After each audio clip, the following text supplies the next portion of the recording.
never had a Brazilian wax before, here are some things that you can expect. I got my first Brazilian just a few years ago. It wasn't something that I've ever done. I was always used to shaving at home or whatever. It was something that I was really scared of, so I watched a ton of videos, and I hope that this can help you too. The biggest thing I can say is to throw out any embarrassment or nervousness out the window. Your waxer is a professional. They've seen it all. They have been through it all. They have seen worse. They have seen better. Like, it's a job for them, and don't be worried about what your area looks like, what it smells like, whatever. They are professionals. That being said, ideally, I would shower beforehand. Make sure you exfoliate, scrub it down.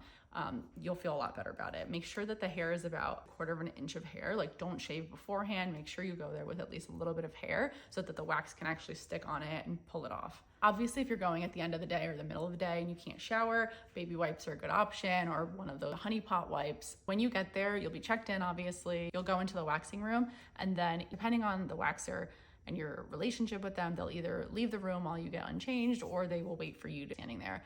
I won't lie, like, it does feel really intimate and kind of uncomfortable, and I'm not used to spreading the eagle in front of strangers, so it's definitely an awkward thing to go through, but the more you go, the more comfortable you get. Different waxers I've been to have different techniques. I've found that the better waxers use much less pieces. I went to somebody once that went over the same area so many times that I felt so raw and it was so painful. So that is not the vibe. It should be just one and done. They should be able to just rip off the hair, unless like it's not long enough or for whatever reason, but the goal is to just rip off the hair in one shot. Some of them will put like their hand on the area to make the stinging stop a little bit. Some of them will like use a little fan. It really depends. Weird enough, the least painful part is the back area, the butt strip. It feels sort of nice. I feel sort of like warm. I don't know. It's not that bad.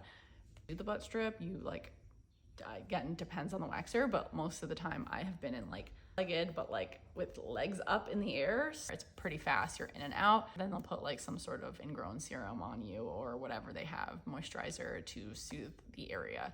When you get home, the first thing I usually do is shower, because any kind of bacteria from my underwear or my pants, I don't want it to be in that area. So I shower right away, and then I will put the topicals Ingrown tonic that I recommended. I would put that all over, let it dry, and then go about my normal day. I use that Ingrown tonic like 1 to 3 times a day, depending on how I'm feeling. A lot of you said that you don't get any ingrowns after Brazilian. I get ingrowns no matter what. It's just how my hair grows back. I think it's like just really thick and curly. I don't know, it's the Middle Eastern in me. Some tips for the pain: you can use a lidocaine cream like I do, but that has its own risk, so do your research on that. You could also take ibuprofen like 30 minutes before. That will help with some of the inflammation. Breathing is also super important. I like to breathe in when she's pulling. I feel like it hurts less, so make sure you're breathing